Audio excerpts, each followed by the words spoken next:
Hey everyone, this is Ed from Tech Talk. Do you have a Windows computer that you cannot log into because you do not remember the password? Today I'm going to show you how you can easily remove that password using a recovery USB. WinPe by Sergei, hands down, is the holy grail of recovery tools.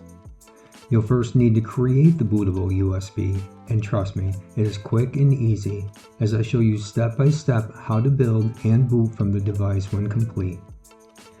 The video link is in the description, so let me show you how easy this really is. I will be using my older Dell with Windows 10. First, I will show you this PC does have a password. As you can see, it does not work when I type in the wrong password. Now, just insert the USB and reboot. The Ventoy menu appears. Select WinPe. Select Boot in Normal Mode. Select Boot USB Sergei, and then wait for it to load.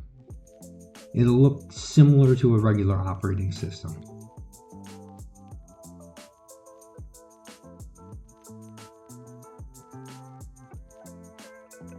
Click the star flag lower left corner.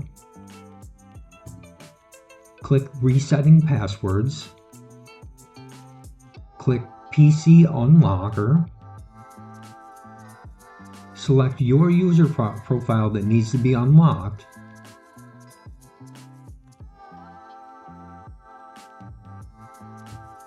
And then just click Reset Password.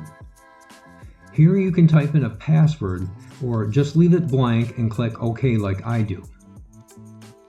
Hit OK. Click Restart and then click Yes. If it does not start or if it does not restart on its own, click the Start button and select Reboot. While it is rebooting, remove the USB. Notice now my PC shows a spinning welcome and then loads the operating system. That is all there is to it, my friends. Thanks for watching.